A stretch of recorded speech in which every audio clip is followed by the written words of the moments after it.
صلو علی الحبیب صلی اللہ تعالی علی محمد۔ سیدنا انس بن مالک رضی اللہ تعالی عنہ روایت فرماتے ہیں کہ رسول پاک صلی اللہ علیہ وسلم نے ارشاد فرمایا، جس رات مجھے معراج ہوئی میں نے جنت کے دروازے پر یہ لکھا ہوا دیکھا کہ صدقے کا ثواب 10 گنا ہے اور قرض کا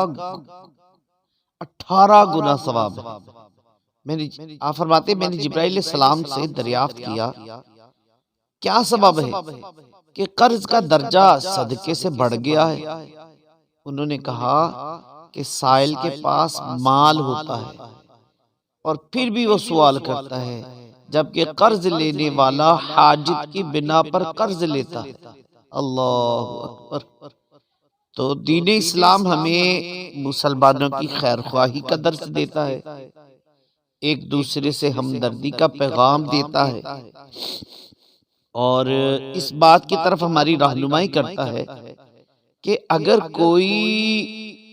کبھی کوئی مسلمان کسی پریشانی اور مصیبت کا شکار ہو جائے تو اس سے منہ موڑنے کی بجائے پریشانی سے نکلنے میں اس کی مدد کرنی چاہیے، اور اگر مالی طور پر کسی کو آزمائش کا سامنا ہو تو تحفے کی صورت میں یا قرض حسنہ دے کر اسے باہر نکالنا چاہیے۔ پھر ان اعمال حسنہ پر بے شمار اجر و ثواب کی بشارتیں بھی عطا فرمائی تاکہ مسلمانوں کو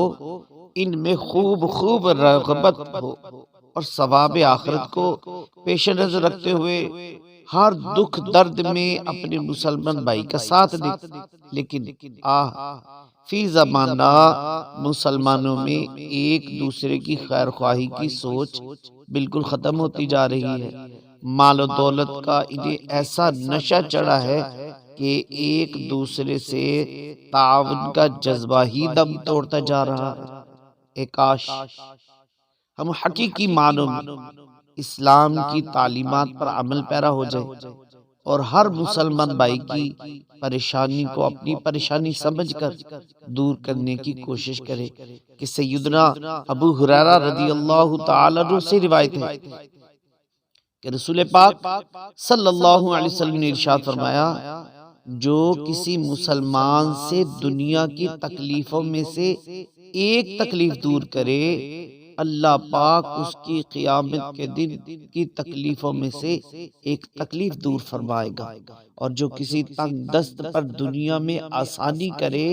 اللہ پاک دنیا اور آخرت میں اس پر آسانی فرمائے گا، اور جو دنیا میں کسی مسلمان کی پردہ پوشی کرے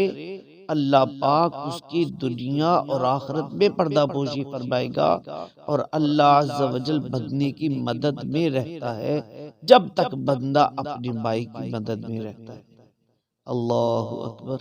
اللہ اکبر۔ اللہ پاک ہمیں جو جنت کے دروازے پر لکھا ہے اس پر عمل کرتے ہوئے صدقہ کرنے کی بھی اور اپنے جو مجبور پریشان حال ہے ان کے ساتھ تعاون کرنے کی بھی توفیق عطا فرمائے، آمین، بجاہ النبی الامین صلی اللہ علیہ وسلم۔